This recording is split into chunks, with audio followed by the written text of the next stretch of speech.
The shelter hallway fell silent as the blind girl stopped in front of the cage marked Duke. The retired police dog inside growled, a deep, warning rumble that made even the trainer step back. But the girl didn't move. She couldn't see his bared teeth, only feel the strange pull inside her chest. Her trembling hand reached out toward the metal bars and everyone shouted, "Stop!" But it was too late. What happened next silenced the entire shelter, because in that single moment, the most feared K9 in police history did something no one expected. And that one act would uncover a secret buried for years, a bond that went beyond sight, fear, or reason. Stay till the end. This story will leave you speechless. Before we start, make sure to hit like, share, and subscribe. And really, I'm curious, where are you watching from? Drop your country name in the comments. I love seeing how far our stories travel. The morning sun filtered weakly through a thin layer of clouds as a quiet car pulled up outside the city's K9 Rehabilitation Center. The sign above the gate was faded, the paint chipped by years of storms and stories no one wanted to remember. Inside the car sat Lila, a 17-year-old girl with dark glasses resting over her empty gaze. Beside her, her mother Martha watched her daughter's still face, wondering if today was another mistake, or a miracle waiting to happen. "Are you sure you want to do this?" Martha asked softly, her voice trembling. Lila nodded. "I just want to try." When they stepped inside, the smell of antiseptic and wet fur filled the air. The echo of barking dogs bounced off the narrow hallway, each sound sharp, restless, alive. Trainers moved between kennels, their voices low, their eyes weary. They'd seen too many dogs broken by war, loss, and abandonment. A man in a blue uniform approached them. His name tag read Officer Hayes. He looked at Lila's blindfold, then at the white cane in her hand. "You're the one here for the therapy program?" "Yes," Martha replied. "My daughter lost her sight 2 years ago." Her therapist suggested, "Maybe an emotional support animal could help." Hayes hesitated. "We have many dogs, ma'am." "But not all of them are ready to be around people." Lila tilted her head. "Then let me meet the one no one thinks is ready." The officer froze, taken aback by her calm tone. Down the hall, one dog barked louder than the rest, a deep, rough sound that seemed to rattle the metal bars themselves. Hayes exchanged a worried look with another trainer. "That one's name is Duke," he said. Ex-K9 officer. Brave dog, but after his handler was killed in the line of duty, he changed. He doesn't let anyone near him now. Martha placed a protective hand on Lila's shoulder. "Maybe someone else," but Lila shook her head. "No, him." The corridor fell silent as they walked toward the last kennel. The air grew thicker, the barking rougher. Trainers paused mid-step, watching the blind girl and her mother approach the cage marked Duke in bold black letters. Behind the bars stood a massive German shepherd, his eyes sharp as glass, his teeth barely visible beneath a snarl. Hayes opened his mouth to warn her again, but Lila raised a hand and smiled faintly. "It's okay," she whispered. "I can't see him, but I can feel he's hurting too." And as she took one careful step closer, the world held its breath. The air inside the kennel corridor grew heavy, filled with the tension of whispers and distant growls. Every handler, every caretaker in that building had a story about Duke, stories that made even the bravest flinch. He wasn't just any retired K9. He was once the most decorated police dog in the city's force, credited with stopping armed robbers, tracking missing children, and saving his handler during a shootout that nearly cost both their lives. But then came the night everything changed. Duke's handler, Officer Ryan Carter, was killed during a narcotics raid gone wrong. Duke had been there, trapped behind a collapsing wall, forced to watch helplessly as his partner bled out on the floor. He fought his way out, but by the time backup arrived, it was too late. Since that night, Duke refused to obey commands. He attacked handlers, destroyed training equipment, and even broke his own paw trying to escape confinement. Some said he went mad with grief. Others whispered that he could still hear Ryan's voice calling for help, a sound that drove him restless every night. Whatever the truth was, the shelter had given up on him. No one dared to approach. Officer Hayes led Lila and her mother to a distance, keeping one cautious hand on the latch of Duke's gate. The German shepherd paced inside, muscles rippling, eyes like fire beneath the dim ceiling light. Every time someone passed, he'd bare his teeth, his growl echoing like thunder trapped in a cage. "People don't understand," Hayes said quietly. "He wasn't always like this. He was loyal and too loyal. When Ryan died, something in him broke. He's not dangerous by nature, just lost. Lila stood still, listening. Her world was darkness, yet her other senses painted a different picture. She could hear the uneven rhythm of Duke's breathing, the scrape of his claws on the floor, the hesitation in his growl. It wasn't rage, it was pain. He's scared, she said softly. Hayes frowned. He's angry, miss. No, Lila replied, shaking her head. There's a difference. Martha placed a gentle hand on her daughter's arm, trying to pull her back, but Lila didn't move. Duke had stopped pacing. His ears twitched at the sound of her voice. For the first time in months, he didn't bark. He listened. The trainers exchanged stunned glances. None of them had ever seen Duke pause for anyone. Hayes exhaled, half in disbelief. Maybe, just maybe, he remembers something. And as Duke's eyes locked onto the blind girl standing before his cage, everyone could feel it. Something was beginning to change. The corridor was silent except for the low hum of fluorescent lights and Duke's slow, rumbling growl. Lila stood just a few feet from his cage, her white cane resting lightly against the floor. Her mother's hands gripped her shoulders, trembling with tension. Every instinct screamed to turn back, but something about her daughter's stillness stopped her. Lila, Martha whispered, please don't go any closer. But Lila didn't move. She tilted her head, listening, not to the words, but to the quiet that followed them. In that stillness, she heard Duke's breathing, fast, uneven, heavy with fear. It reminded her of how she used to breathe after waking from the nightmares of the accident. That same broken rhythm. Officer Hayes took a cautious step forward. He's unpredictable. He's bitten 2 handlers this year. We usually keep people 5 feet back. Lila smiled faintly. Then I'll stay 4. A few of the staff exchanged nervous glances. The idea of a blind teenage girl approaching the most feared K-9 in the building felt reckless, insane even. But something in her calmness made them hesitate to stop her. She extended her hand slightly, her palm facing down, fingers trembling. Inside the cage, Duke froze. His amber eyes locked on her movement, his body tense, tail stiff. He let out a sharp bark, one so powerful it made Martha flinch and step back. The sound bounced through the hallway, echoing like a warning shot. Lila, her mother gasped, but Lila didn't retreat. She whispered softly, almost to herself, it's okay. I'm not afraid. Her voice carried through the bars, calm, low, steady. Duke tilted his head, the muscles in his shoulders twitching. He growled again, quieter this time, uncertain. No one had ever spoken to him like that since Ryan's death. Every word stirred something deep in his memory, something familiar, something he couldn't name. Step by step, Lila moved closer. The trainers held their breath. The gap between girl and cage was now barely an arm's length. Duke's growl faded into a soft whine. His nostrils flared as he sniffed the air, trying to understand who she was. Then, in a moment no one could explain, Duke lowered his head. His massive body relaxed, and instead of snapping or barking, he pressed his nose gently against the metal bars, right where Lila's hand hovered uncertainly. Gasps rippled through the hallway. Martha covered her mouth, tears filling her eyes. See? Lila whispered, her fingertips barely brushing the cold steel. He's not angry. He's lonely. For a heartbeat, time itself seemed to stop. The feared police dog and the blind girl stood frozen in perfect stillness. 2 broken souls recognizing each other through the invisible language of pain and trust.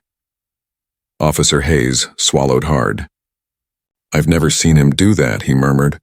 Not once. And in that moment, everyone in that hallway, trainers, officers, and mother alike, knew something impossible had just begun.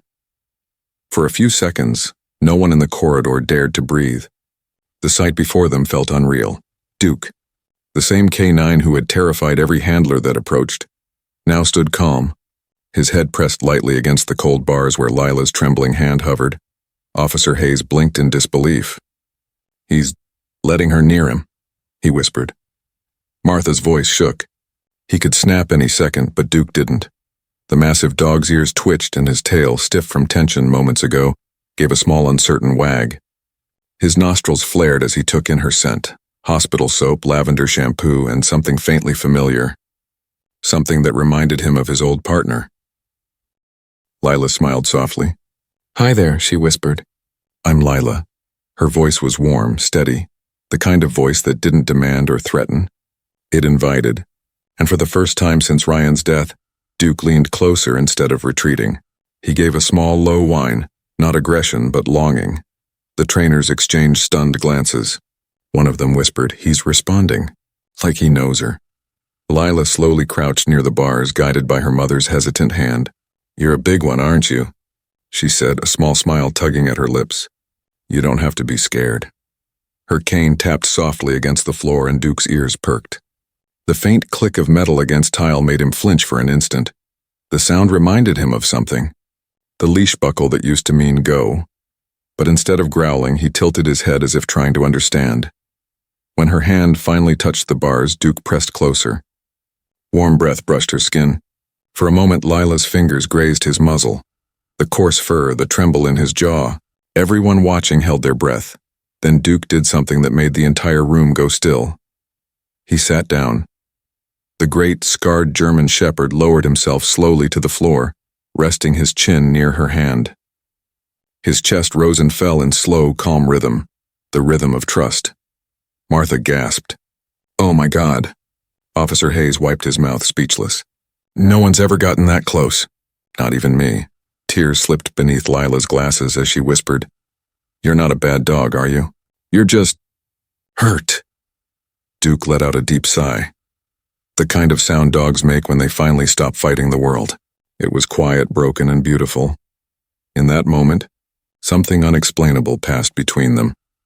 Every wall of fear, every scar of memory, every wound unseen began to soften, and as Duke closed his eyes, resting against the bars like a weary soldier finally finding peace, everyone in the hallway knew they were witnessing something extraordinary. The most dangerous police dog in the state had just found someone he could trust again, and that someone couldn't even see him. The shelter lights faded from Duke's eyes as a memory took over. A memory so vivid, it burned brighter than the present. The world around him dissolved into the echo of sirens, rain, and chaos. It was 2 years ago. Night had fallen over the city like a storm of smoke and flashing red lights. The narcotics raid had gone wrong from the start, gunfire erupting before the officers even reached the door. Amidst the shouting and gunshots, one voice had cut through everything. "Stay with me, Duke. Go, go!" Officer Ryan Carter, Duke's partner, his world. A man with steady eyes and a calm voice that Duke would follow anywhere. They'd trained together for 5 years. Ryan never shouted at him. He didn't need to. One word from him and Duke would leap through fire without hesitation. That night they stormed an abandoned warehouse on the city's east side. Duke had already taken down one suspect, teeth locked on a weapon arm, when a blast echoed from above. A collapsing beam, raining debris, glass, and sparks. Ryan pushed Duke aside, shouting, "A down, boy!" Then came the explosion. The shockwave threw Duke backward, slamming him against a concrete pillar. When he regained his senses, the world was smoke and fire. His ears rang. He could hear Ryan's faint voice, weak, desperate. "Duke, stay." But Duke didn't stay. He fought. Through fire and dust, through splintered wood and falling bricks, he clawed and bit at everything blocking his way. Blood poured from his side, but he didn't stop. He had to reach his partner. By the time he did, Ryan was half buried under debris, coughing, blood staining his uniform. Duke whimpered, nudging his arm, licking his face, trying to pull him free. Ryan's trembling hand brushed Duke's muzzle. "It's okay, buddy," he whispered. "You did good. You always did." Then his hand went still. Duke howled, a sound that carried through the broken building like a siren of grief. The officers who arrived minutes later found him still there, guarding the body, his muzzle resting on his partner's chest. He wouldn't move, not even when they called his name, not even when they tried to pull him away. After that night, Duke stopped eating. He wouldn't let anyone touch him. The moment anyone approached, he'd snarl, not out of hatred but fear. Fear of losing someone again. They tried retraining him. New handlers came and went, but Duke attacked each one, not to harm but to push them away. His eyes had changed. The bright, loyal fire was gone, replaced by a haunted look that unsettled everyone who saw it. So they retired him early, locked him behind a steel gate, labeled him dangerous, and yet even in the darkness of his kennel, Duke would sometimes look toward the door and whine, a soft, broken sound being as if waiting for footsteps that would never come. That was the night he lost his handler. And the night he lost himself. As Duke's memories faded into silence, the present returned. The sound of rain tapping faintly against the shelter windows, the hum of ceiling fans, and Lila's calm breathing on the other side of his cage. But behind her stillness was a story few knew.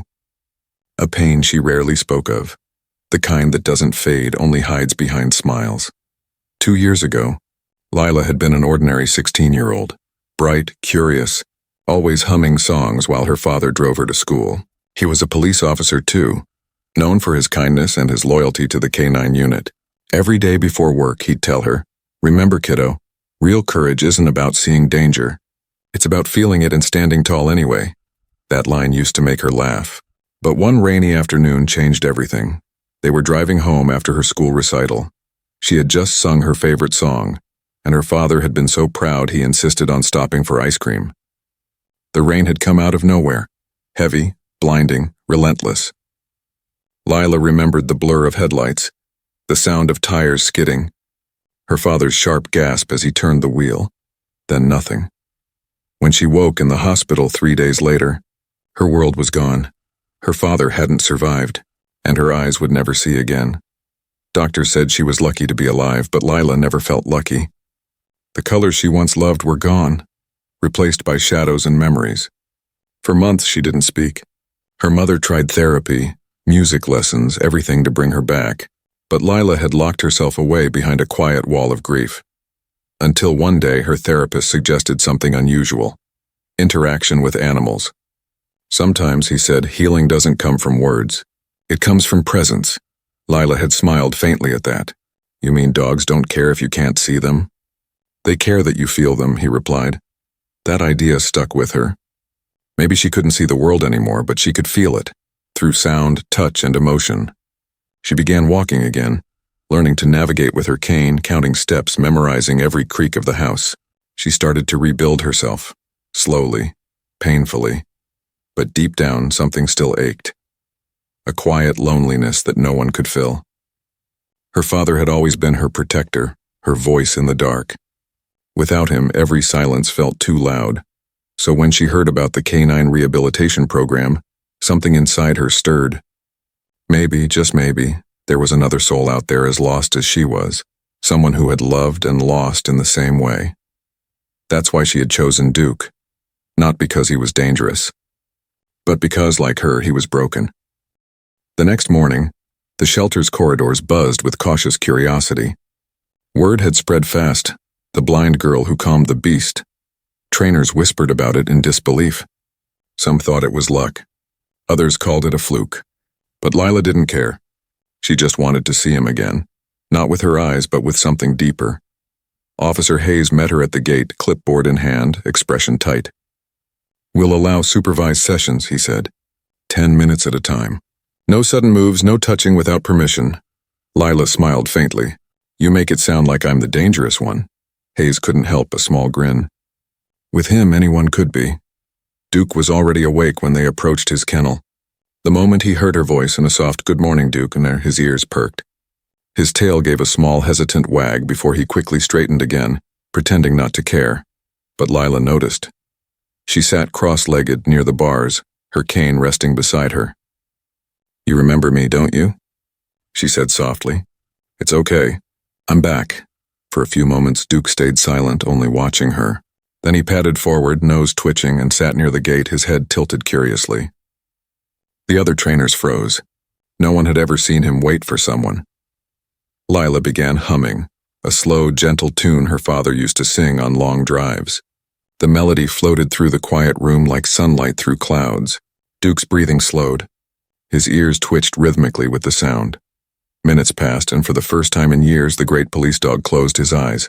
Not in aggression, but in peace. Hayes whispered, "He's..."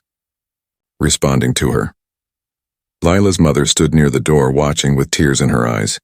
Every note Lila hummed seemed to melt a little more of Duke's hardened shell. When the timer beeped, signaling the end of the session, Lila slowly stood up.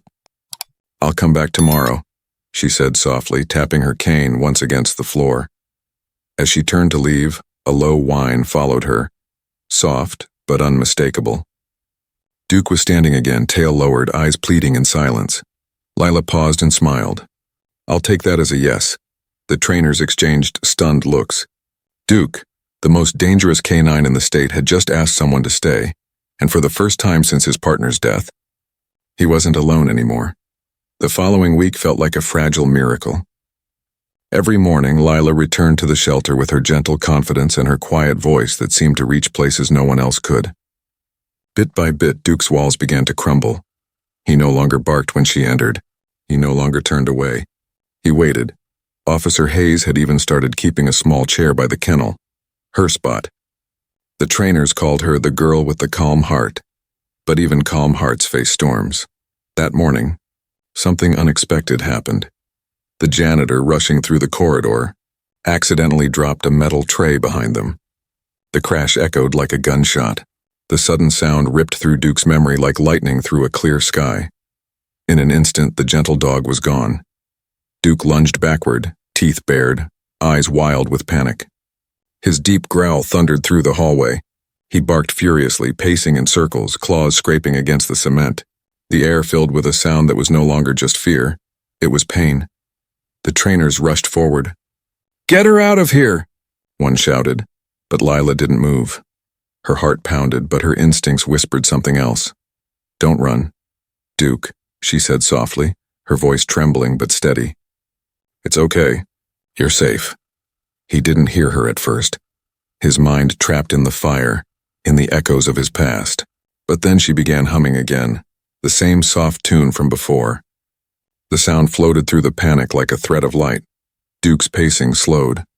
His ears flicked toward her. The rhythm of her song, slow, familiar, cut through the chaos. "Good boy," she whispered. "It's just a noise. Not the same. You're not there anymore." For a long, breathless moment, Duke stood frozen. Then, with a heavy sigh, he lowered his head and pressed it gently against the bars, the same bars he had once slammed against in anger. Lila took a cautious step forward, extending her hand through the gate until her fingertips brushed his muzzle. His breathing was rough, uneven, but it was real, alive, present. Her voice cracked slightly as she spoke. "You don't have to be afraid anymore. I get scared too." Officer Hayes, watching from behind, couldn't believe what he was seeing. She calmed him. "Again?" Lila smiled faintly, her fingers tracing the fur between Duke's ears. "We're the same, you and I," she whispered. "We both hear things others don't, but it doesn't mean they can hurt us anymore." The great German shepherd blinked slowly, his gaze softening. The fear in his eyes melted away, replaced by something gentler, trust. When the moment passed, the hallway was silent again. Lila stood up slowly, brushing her hands together. "That wasn't a test," she said softly. "That was a reminder." Hayes frowned. "Of what?" "That healing isn't about forgetting the sound that hurt you," she said, smiling faintly. "It's about learning not to run from it anymore." Days turned into weeks, and the bond between Lila and Duke grew stronger, but not everyone saw it as a blessing. To the shelter staff, it looked like a ticking clock. One mistake, one wrong move, and the past could repeat itself. In the staff office, Officer Hayes leaned against a metal desk while two trainers argued quietly behind him.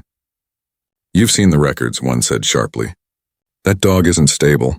Just because he listens to her doesn't mean he's cured." Hayes rubbed the back of his neck. "I know, but you didn't see it. When that tray hit the floor, I thought it was over," and she calmed him like it was nothing.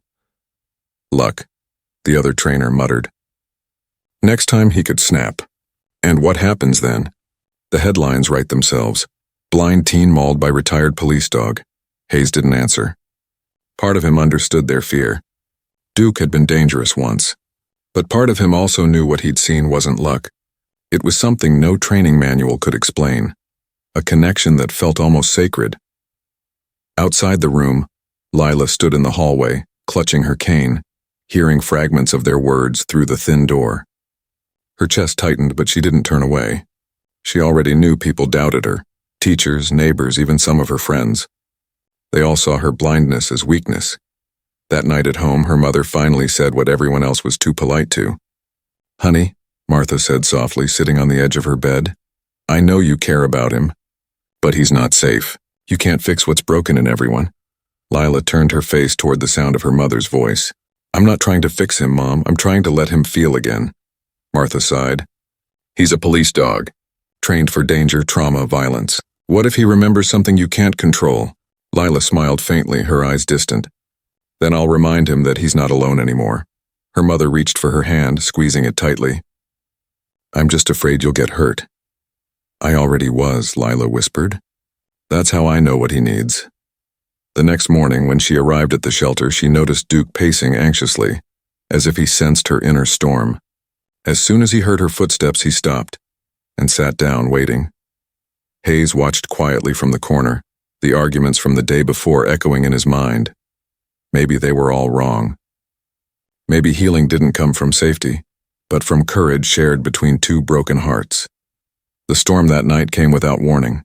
Heavy rain hammered the windows of the shelter, lightning slicing the sky into white flashes. The building was quiet, visiting hours long over, lights dimmed, corridors empty. But one figure moved through the darkness with quiet determination. Lila wrapped in her raincoat, her cane tapping softly against the floor. She followed the sound of distant thunder until she reached the familiar hallway, the one that led to Duke's kennel. She wasn't supposed to be there. Her mother thought she was asleep. Officer Hayes had locked up hours ago, but something inside her had pulled her back. Duke had been restless all day, pacing, whining, reacting to every sound. Lila couldn't shake the feeling that he was in pain. And sometimes when two broken hearts share the same rhythm, one can feel the other calling, even through walls. As she reached his cage, Duke stirred. His ears perked and he gave a sharp bark before realizing who it was. Then came the soft whine, that sound he made only for her. Hey boy, she whispered, kneeling by the gate. You couldn't sleep either, huh?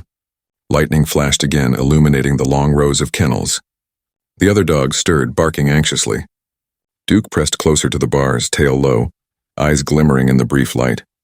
The storm reminded him of the explosion, of the night he lost everything.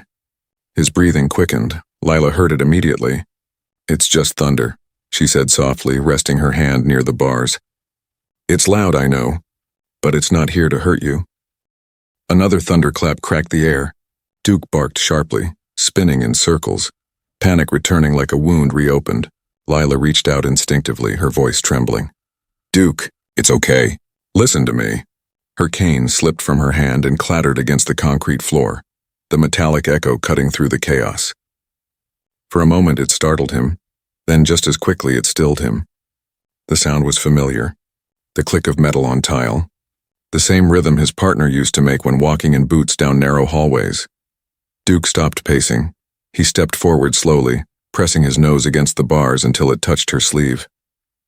His breathing steadied.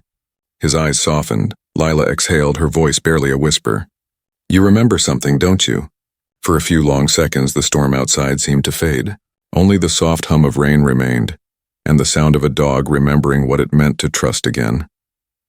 Lila rested her forehead gently against the cold steel. I'm here, Duke. You're safe now. From the corner of the hallway, unseen by either of them, Officer Hayes stood frozen, flashlight in hand, mouth slightly open. He'd come to check the kennels during the storm. But as he watched the blind girl and the once dangerous canine sitting together in perfect silence, he realized something profound. She hadn't tamed him. She'd reached him, in a way no one else ever could. The rain had softened by morning, leaving the world washed and quiet. The shelter smelled of wet earth and disinfectant. Lila sat cross-legged near Duke's kennel, humming softly while he lay stretched out inside, his head resting between his paws. The storm had passed, but something new lingered in the air, something unspoken. Officer Hayes approached, holding 2 mugs of steaming tea. You shouldn't have come last night, he said, though his tone carried no real anger, only awe. You broke the rules, you know that? Lila smiled faintly. Maybe the rules needed a little breaking. Hayes sighed. You're lucky I didn't report it. I'm not the lucky one, she replied, tilting her head toward the cage. He is. Duke lifted his head at the sound of her voice. His eyes followed her every movement, the way she turned when someone spoke, the way her hand searched the floor for her cane. There was something about her that stirred him, something old, familiar, buried deep under years of pain. Hayes leaned against the wall, watching as Duke stood up and walked closer to the bars. His tail moved once, twice, hesitant but hopeful. Then he did something strange. He began sniffing her cane. Lila laughed softly. "What is it, boy? You think this stick is a treat?" But Duke wasn't playing. His nose traced every inch of the cane, the handle, the metal tip, the small leather strap near the top. He stopped there, frozen, nostrils flaring. A low whine escaped his throat. Hayes frowned. "That's odd." Lila tilted her head. "What's he doing?" "He's reacting to your cane," Hayes said, crouching beside her. "Almost like he recognizes it." Lila smiled. "Maybe he likes the smell of the wood." Hayes didn't answer. His eyes caught the faint scratch marks on the leather strap, marks shaped like letters worn from years of use. He leaned closer, squinting. The faded engraving read, "R.C." His heart skipped. Ryan Carter, the name of Duke's late handler. Hayes swallowed hard. "Lila, where did you get that cane?" Lila ran her fingers over it, unaware of the shock spreading across his face. "It used to belong to my dad," she said softly. "They gave it to me after the accident. He was a police officer." Duke let out a sharp bark, not loud but desperate. His eyes glistened, his body trembling as he pressed his muzzle against the bars, whining uncontrollably. Lila froze, startled. "Duke, what's wrong?" But Duke wasn't frightened, he was remembering. Hayes's voice trembled. "Lila, what was your father's name?" She hesitated, whispering, Ryan Carter." The hallway fell silent. Hayes stared at her, realization washing over him like thunder. And inside the cage, the broken police dog lowered his head, pressing his nose against her cane, against the last thing that still carried his partner's scent. He had found her, his partner's daughter. For a long moment, no one spoke.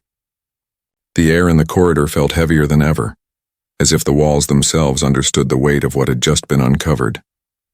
Officer Hayes stood frozen, staring between Lila and Duke, his mind struggling to process the impossible. "Your father was Ryan Carter?" he asked quietly, almost afraid to hear the answer again. Lila nodded. "Yes, why?" Hayes exhaled slowly, rubbing a hand over his face. "Because Duke was his dog," the words hit like a thunderclap. Lila's lips parted, confusion and disbelief colliding in her expression. "What did you say?" "Your father and Duke were partners," Hayes said gently. "They were together that night. When Ryan was killed, Duke was there. He tried to save him." Lila's hand trembled around her cane. She reached out instinctively toward the bars, and Duke pressed closer, whining low in his throat, tail thumping once, uncertain. Tears filled her eyes. "You mean—" "He remembers him?" Hayes nodded slowly. "He never forgot. We thought his aggression came from trauma, but maybe it was grief. He wasn't angry at the world. He was waiting." The words cracked something inside her. Lila knelt down, one hand sliding through the small opening in the bars until her fingertips met Duke's muzzle. "You waited for him, didn't you?" she whispered. Duke let out a soft whimper, then licked her palm. Gentle, careful, like a memory rekindled. Hayes swallowed hard. "Your dad used to bring you to the station sometimes, right? You were just a kid. I remember Ryan showing pictures of you. He said Duke always perked up when he heard your voice on the phone." Lila's breath hitched. "Then, maybe he knew me all along." Hayes nodded, emotion thick in his voice. "He did. That's why he trusted you, even when he didn't trust anyone else. You sound like your father. The same tone, the same calm." Lila smiled through her tears. Maybe he thought his partner had come back. Duke shifted, pressing harder against the bars, whining again, more insistently. Lila rested her forehead against the cold steel, tears streaming down her face. "You found me, Duke," she whispered. "After all this time." Hayes stepped back quietly, giving them space. Every handler, every officer who doubted the dog, now watched in reverent silence. For 2 years, Duke had been labeled broken, a failure, a danger, a lost cause. But now it was clear. He had only been mourning the man he loved most, and somehow, through a twist of fate and pain, he'd found the one person who carried that man's spirit forward. In that moment, the shelter didn't feel like a cage anymore. It felt like a reunion. A soldier's daughter had found her father's partner, and a forgotten canine had finally come home. The next morning, the shelter felt different. Sunlight streamed through the high windows. cutting across the concrete floor in warm golden stripes. For the first time in years, the air didn't carry the weight of fear or loss. It carried hope. Officer Hayes stood by Duke's kennel, arms folded, watching Lila approach. She moved slowly, her white cane tapping softly, her step steady and confident. She no longer seemed like the fragile girl who had first walked into this place. There was something stronger in her posture now, something her father might have called courage. Duke lifted his head the moment he heard her voice. One bark, then another. But not sharp or defensive this time, it was joy. Pure, unrestrained joy. Lila knelt by the bars and smiled. "Hey, partner," she whispered. "I heard you were waiting for me." The sound of the word partner seemed to light a spark behind Duke's eyes. He whined, tail sweeping the floor in wide, powerful arcs. His paws scraped against the metal as if the distance between them had suddenly become unbearable. Hayes took a deep breath and nodded to one of the handlers. "Open it," he said quietly. The staff hesitated. "Are you sure?" Hayes didn't look away. "Yes, it's time." The latch clicked open. The sound echoed like a heartbeat through the hall. For one breathless second, no one moved. Then Duke stepped forward. He didn't rush. He didn't bark. He simply walked, slowly, deliberately, until he stood in front of Lila. The great German shepherd lowered his head and pressed it against her chest. Lila froze, tears spilling before she even realized they were coming. Her hands trembled as they found his fur, rough, warm, alive. She felt his heartbeat against her palm, strong and steady. "It's you," she whispered. "I know it's you." Duke gave a soft whine and licked the back of her hand, a gesture so tender it broke everyone watching. For the first time since the accident, Lila let herself cry, not from grief but from release. Hayes turned away, blinking hard. Even the toughest officers had tears in their eyes. "Welcome home, Duke," he murmured. The dog responded by gently nudging Lila's cane with his nose. She laughed through her tears. "That's my dad's cane, you remember, don't you?" He barked once, almost like an answer. In that moment, the ghosts of the past seemed to fade. The warehouse fire, the explosion, the years of guilt, they dissolved in the warmth of that reunion. It wasn't just a dog finding peace. It was a promise kept, a bond reborn between a fallen hero's daughter and his loyal companion. Lila wrapped her arms around Duke's neck, whispering, "You found your way back to me, and I'll never let you go again." For the first time in years, Duke closed his eyes, not from pain but from contentment. And in that quiet embrace, two broken souls finally became whole again. Weeks passed, and the once cold corridors of the K-9 shelter were filled with laughter and new life. Duke's transformation became the talk of every officer, every volunteer, every visitor who had once whispered his name with fear. The dangerous police dog was gone. What remained was something gentler, a guardian reborn. Officer Hayes watched from the training field as Duke trotted beside Lila under the soft glow of the afternoon sun. The girl's white cane swung lightly in her hand, but Duke was already guiding her, slowing when she did, pausing at curbs, gently nudging her knee when the path bent. He'd learned without being told, as if his instincts had found a new mission. "Unbelievable," one of the trainers murmured.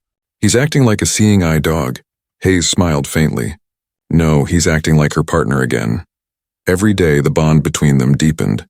Lila talked to him constantly, about her father, her fears, the songs she still sang when she missed him. Duke listened to every word, head tilted, eyes soft. He didn't need sight or speech to understand her. Their silences spoke louder than any command ever could. One afternoon, Lila arrived carrying a small box. She knelt in front of Duke and opened it carefully. Inside was a worn leather collar, her father's old K-9 tag still attached. "I think this belongs to you," she whispered. Hayes's chest tightened as he watched. Duke sniffed the collar, then looked up at her with an expression that almost seemed human. Lila smiled through tears and fastened it gently around his neck. The tag jingled softly, a familiar sound that once echoed through police radios and dark alleyways. "There," she said. "Now you're home." From that day forward, Duke was no longer a rescue case, he was a guide. Wherever Lila went, he was there, walking beside her through parks, waiting patiently during therapy sessions, sleeping at her feet while she practiced piano again. The community that once feared him now greeted him with admiration. Children would stop and whisper, That's Duke, the hero dog. But to Lila, he wasn't a legend. He was family. At night, she'd sit on the porch feeling the cool air and Duke's steady breathing beside her. You know, she'd whisper, Dad used to say heroes never really leave. I think he was right. Duke would lift his head, eyes reflecting the moonlight, and rest it gently on her lap. A silent answer, a promise kept. The hero had returned. Not to the force, but to the one heart that needed him most. A year later, spring returned. Warm, bright, and full of the kind of light that feels like forgiveness. The city park was alive with laughter, the scent of blooming flowers mixing with the distant sound of children playing. Lila walked slowly along the familiar path, Duke trotting proudly by her side, his leash loose, his movements calm and assured. It had become their daily ritual, a walk, a quiet song, and a moment to feel the world together. To anyone passing by, they looked inseparable, the blind girl and her loyal dog both carrying stories no one else could see. Almost home, Duke, Lila said softly, smiling as she felt the breeze shift. You're getting good at this. He gave a short bark in reply, tail wagging. They reached the crosswalk at the edge of the park. The traffic light clicked. Lila tilted her head, listening for the familiar tone that signaled it was safe to cross. The world around her felt steady until a sudden shout shattered the calm. Watch out. Tires screeched. Somewhere to her right, an engine roared out of control. A car jumping the curb. Everything happened in a blur. Lila froze, her body tensing, instincts locking in panic. But Duke moved before thought could reach her. He lunged forward, teeth gripping her sleeve, yanking her back with a strength she didn't know he still had. The car roared past, missing her by inches, crashing into a nearby signpost with a metallic scream. The world fell silent again, except for Lila's shaking breath and Duke's heavy panting. For a moment, she couldn't speak.